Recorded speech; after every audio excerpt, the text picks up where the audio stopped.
베드로 후서는 베드로의 유언과 같은 편지입니다. 오늘 본문에서 베드로는 자신의 죽음이 임박했다 하는 사실을 말하고 후반부에서 예수님의 재림에 대해서 말합니다. 베드로가 죽기 전에 꼭 남기고 싶은 말은 바로 이 예수님의 재림과 세상의 종말에 관한 말씀입니다.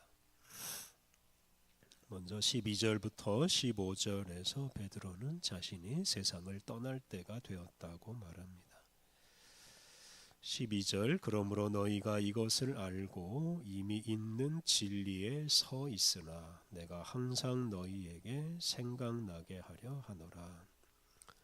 이 구절은 이제 베드로가 이 편지를 쓰는 목적입니다. 베드로가 어떤 새로운 사실을 전하려고 이 편지를 쓰는 것이 아니고 이미 진리 위에 서 있는 사람들이 더 굳건하게 진리 위에 서 있게 하려고 편지를 씁니다. 베드로는 자신이 이미 전한 말씀이 분명한 진리임을 다시 한번 일깨워 주려고 이 편지를 쓰고 있습니다. 13, 14절에서 베드로가 자신의 죽음이 임박했다고 말합니다. 13절, 14절 내가 이 장막에 있을 동안에 너희를 일깨워 생각나게 함이 옳은 줄로 여기노니 이는 우리 주 예수 그리스도께서 내게 지시한 것 같이 나도 나의 장막을 벗어날 것이 임박한 줄을 알미라. 이 구절에서 장막은 사람의 몸을 가리킵니다. 장막에 있다는 것은 몸을 가지고 살아있다는 뜻입니다. 반면에 장막을 벗어난다는 것은 몸이 죽어서 자신이 죽는다는 뜻입니다. 베드로는 예수님께서 자신이 죽을 날이 임박했다는 것을 알려주셨다고 말합니다. 그것 때문에 그는 얼마 남지 않은 시간에 진리를 다시 한번 깨우치기 위해서 이 편지를 씁니다. 그래서 베드로가 지금 죽기 전에 유언을 하는 셈인데요. 15절 내가 힘써 너희로 하여금 내가 떠난 후에라도 어느 때나 이런 것을 생각나게 하려 하노라. 내가 떠난 후는 베드로가 죽은 후입니다. 베드로는 자신이 죽은 후에도 사람들이 꼭 기억해야 할 말씀을 남기고 싶어 합니다. 그래서 이 베드로 후서가 바로 베드로가 사람들에게 남긴 유언이라고 할 수 있습니다. 이렇게 베드로가 유언을 하면서 처음으로 언급하는 것은 예수님의 재림입니다. 그래서 베드로가 예수님의 재림을 가장 중요하게 여겼다고 말할 수 있습니다. 16절 우리 주 예수 그리스도의 능력과 강림하심을 너희에게 알게 한 것이 교묘히 만든 이야기를 따른 것이 아니요 우리는 그의 크신 위엄을 친히 본 자라. 예수님의 능력과 강림하심 이것은 예수님께서 세상을 심판하는 큰 능력을 가지고 이 세상에 다시 오시는 사건, 즉 재림을 말합니다. 베드로가 이미 그것에 관하여 증언하였는데 그것은 교묘히 만든 이야기에 근거를 둔 것이 아니다 라고 말합니다. 예수님의 재림은 허구가 아니라는 뜻입니다. 반드시 이루어질 일이라는 뜻입니다. 특히 베드로는 자신이 친히 예수님의 크신 위엄을 봤다라고 증언합니다. 이것은 예수님의 능력과 강림하심, 예수님의 재림을 베드로가 이미 경험했다는 뜻입니다. 그래서 이 재림은 장차 반드시 이루어질 일이라는 것을 베드로는 확신하고 있다는 뜻입니다. 베드로는 친히 영광스러운 예수님을 만난 경험을 하였는데 그것 때문에 예수님의 재림이 반드시 이루어질 것임을 확신하게 되었습니다.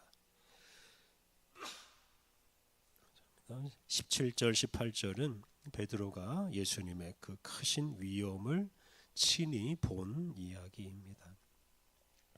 마태복음 17장, 마가복음 9장, 누가복음 9장을 보면 예수님이 베드로와 야고보와 요한을 데리고 산 위에 올라가시고 그 산에서 영광스러운 모습으로 변화하시는 이야기가 나옵니다. 17절 18절이 바로 그 사건, 변화산 사건을 회고하는 말씀입니다. 17절 18절 지극히 큰 영광 중에서 이러한 소리가 그에게 나기를 이는 내 사랑하는 아들이요 내 기뻐하는 자라 하실 때에 그가 하나님 아버지께 존귀와 영광을 받으셨느니라. 이 소리는 우리가 그와 함께 거룩한 산에 있을 때에 하늘로부터 난 것을 들은 것이라. 예수님께서 세 제자와 함께 변화산으로 올라가시고 그곳에서 영광스러운 모습으로 변화하셨는데 그때 하늘에서 이는 내 사랑하는 아들이요 내 기뻐하는 자라 하는 음성이 들려왔습니다. 그러한 음성을 통해 예수님은 하나님으로부터 존귀와 영광을 받으셨습니다. 이토록 놀라운 광경을 본 베드로는 예수님이 약속하신 그 재림이 확실하다고 믿었고 그리고 그것을 사람들에게 전해주었습니다. 예수님의 재림이 공교의 꾸민 이야기가 아니고 이렇게 영광스러운 예수님에게 근거를 둔 것입니다. 19절부터 21절 말씀은 이 예언, 즉 하나님의 말씀 또는 성경에 관한 말씀입니다. 예수님의 재림은 성경에 근거한 것이기에 확실히 이루어진다는 것을 강조하려고 하는 말씀입니다. 19절 또 우리에게는 더 확실한 예언이 있어 어두운 데를 비추는 등불과 같으니 날이 새어 샛별이 너희 마음에 떠오르기까지 너희가 이것을 주의하는 것이 옳으니라. 우리에게는 더 확실한 예언이 있다라고 하였는데 이 더 확실한 예언은 하나님의 말씀이요 성경입니다.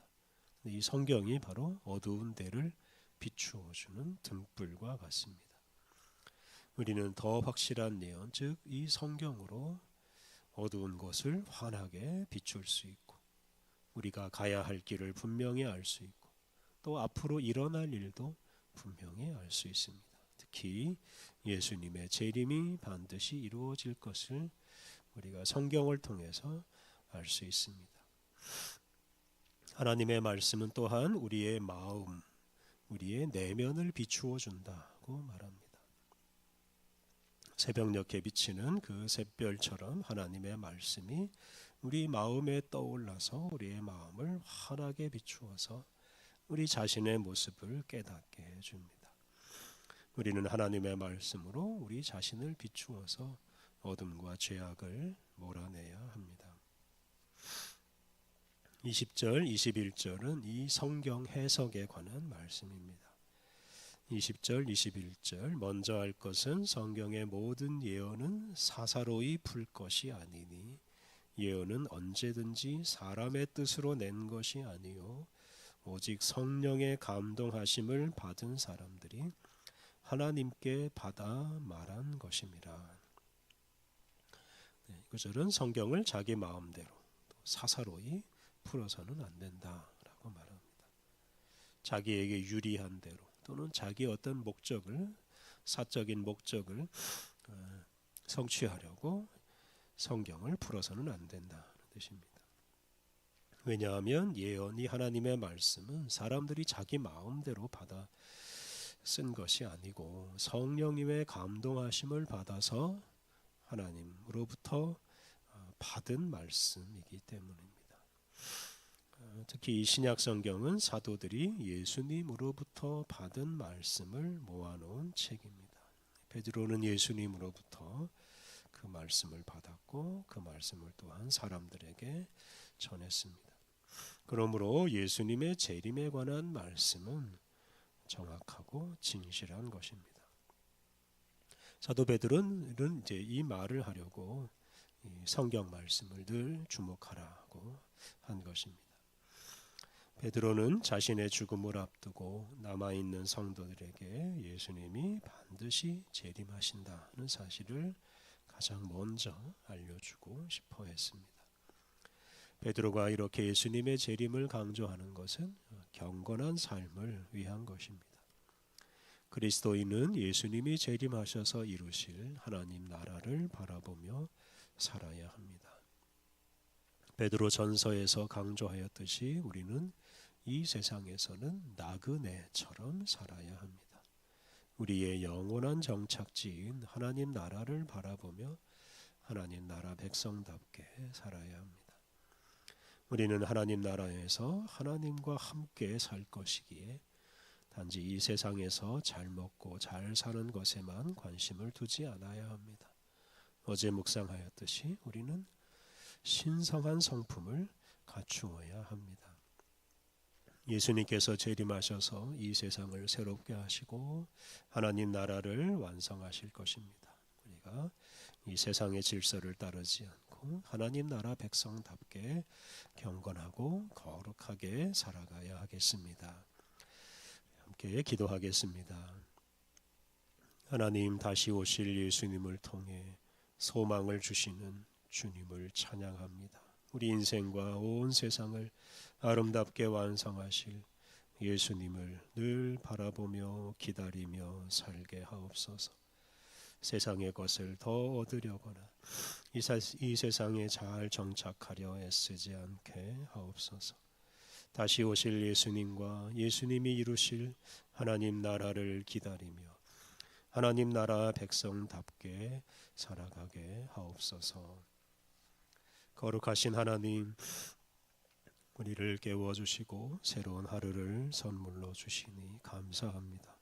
오늘도 우리의 몸과 마음을 주님의 말씀으로 무장하고 언제 어디서나 주님 말씀에 순종하며 살게 하옵소서. 모든 유혹을 잘 물리치고 오직 주님의 뜻을 선택함으로 오늘도 주님의 영광을 드러내며 살게 하옵소서. 오늘 모든 일정을 주님께 의탁하오며 예수님의 이름으로 기도드립니다. 아멘.